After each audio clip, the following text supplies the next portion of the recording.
तो hello guys, welcome back to my YouTube channel railway aspirant Rangu में। आज मैं आपको बताऊंगा कि जिन भी भाइयों को जीडीएस का 2026 का फॉर्म डालने में दिक्कत आ रहा है उनका प्रॉब्लम सॉल्व करूंगा कि कैसे वो फॉर्म डाल सकते हैं। तो चलिए चलते हैं हमारे मोबाइल की स्क्रीन पर।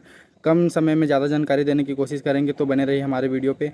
मेरे डिस्क्रिप्शन पर जीडीएस करके लिंक है, उसको टच करोगे तो इस वेबसाइट पर आ जाओगे और यहाँ पास आने के बाद क्लिक हेयर करने पर आप जीडीएस की ऑफिशियल वेबसाइट जो कि न्यू बनी है उस पर आ जाओगे। देन उसके बाद ऑफिशियल वेबसाइट में आने के बाद आप देख लीजिए ग्रामीण डाक सेवक जीडीएस ऑनलाइन। तो यहाँ पर नीचे में आपको दिख रहा होगा click here to register apply. तो इस पर आपको क्लिक करना है। जैसे ही इस पर क्लिक करते हैं हम, देन उसके बाद आपको कुछ कॉन्टैक्ट इन्फॉर्मेशन देना पड़ेगा जिसमें आपका मोबाइल नंबर होगा और ईमेल एड्रेस होगा। मोबाइल नंबर देने पे आपको मोबाइल नंबर पे ओटीपी आएगा। देन ईमेल एड्रेस पे ओटीपी कभी कभी स्पैम फोल्डर में चला जाता है, तो इस बात को आपको ध्यान रखना पड़ेगा। वहाँ से आपको ओटीपी फिल करना पड़ेगा। देन यहाँ पर मैं अब जल्दी जल्दी अपना फटाफट mobile number and email address OTP को फिल कर लेता हूँ। देन उसके बाद आपको बताता हूँ कि आगे क्या करना है।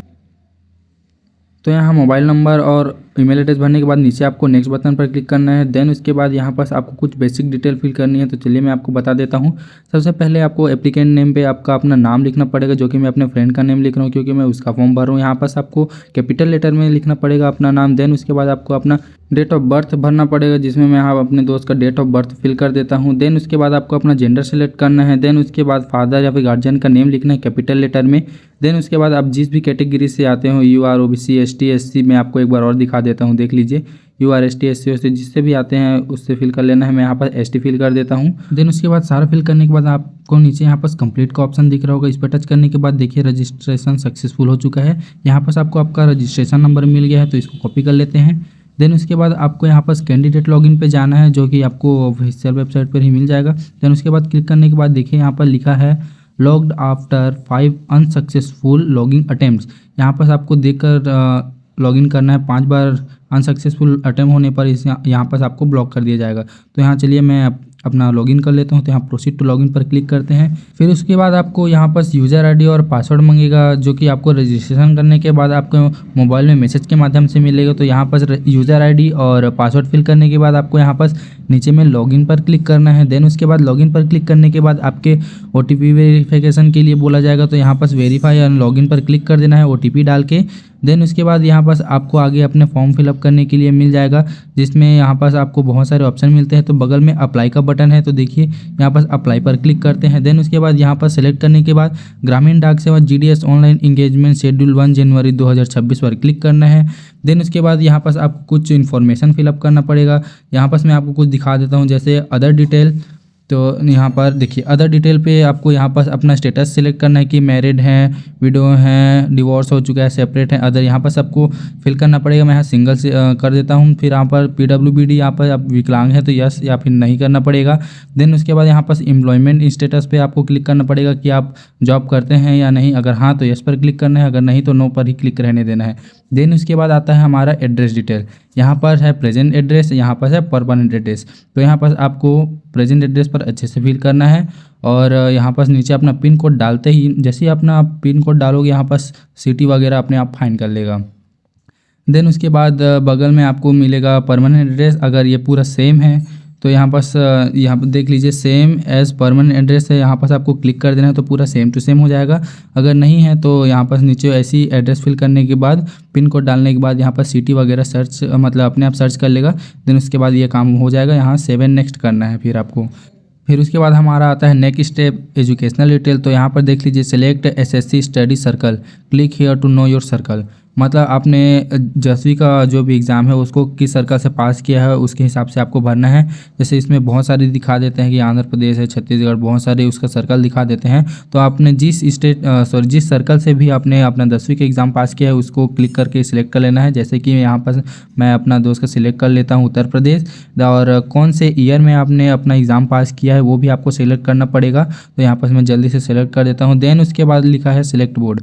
तो आपने अपने 10वीं का एग्ज़ाम है कौन से, या फिर ऐसा बोलते हैं कि आपका जो बोर्ड का नाम क्या है, बोर्ड जो भी है आपको उसको ध्यान से देखना है और गलत नहीं फिल करना है। तो यहाँ पास मैं अपने दोस्त का जो है उसको अच्छे से देख लेता हूँ कि कौन सा बोर्ड को उसने पास किया था। तो यहाँ पास बोर्ड सिलेक्ट करने के बाद यहाँ पास आपको दिख रहा है एसएससी मेमो नंबर। तो यहाँ पास आपको अपना 10वीं का जो रोल नंबर आता है उसको आपको यहाँ पास फिल करना है। तो देख लीजिए यहाँ पास मैं अभी फिल करने वाला हूँ। एसएससी मेमो नंबर में आपको अपना 10वीं का जो रोल नंबर उसको फिल करना है। देन उसके बाद फिल करने के बाद फिर उसके बाद यहाँ आपको सब्जेक्ट चूज़ करने के लिए बोलेगा। तो देखिए मैं दिखा देता हूँ। मैं यहाँ सबसे पहले चूज़ कर लेता हूँ हिंदी। देन उसके बाद 100 में से मेरे को हिंदी में कितने मार्क्स मिले थे उसको चूज़ करना पड़ेगा। यहाँ 98 सेलेक्ट करने के बाद अगला सब्जेक्ट चूज़ करना है। देन ऐसे ही आपको पूरा फिल करना है। तो चलिए मैं एक बार पूरा फिल करने के बाद आपको मिलता हूँ।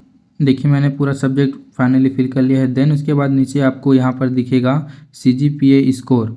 ये तो यहाँ पर आपको CGPA स्कोर में अगर आपका CGPA स्कोर है उसको सिलेक्ट करना है, नहीं तो आपका परसेंटेज में है तो ऐसे ही खाली छोड़ देना है। देन 7 नेक्स्ट पर क्लिक करने के बाद अगला आता है पोस्ट प्रेफरेंस।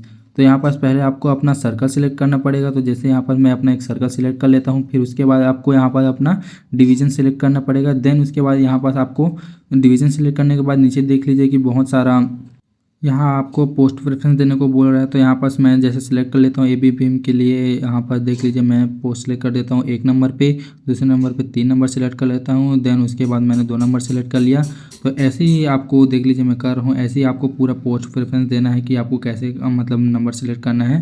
तो देख लीजिए जैसे ही पूरा पोस्ट प्रेफरेंस सेलेक्ट हो जाने के बाद आपको यहाँ पास नीचे देखने को मिलेगा कि आपने कर लिया है। फिर 7 नेक्स्ट पर क्लिक करना है। तो जैसे 7 नेक्स्ट पर क्लिक करेंगे तो यहाँ पर देख लीजिए एक क्लियर चेक है, उसको बस क्लिक करना है। देन उसके बाद यहाँ पर आपको फ़ोटो और सिग्नेचर अपलोड करना पड़ेगा। तो यहाँ पर मैं अपना दोस्त का फ़ोटो निकाल लेता हूँ।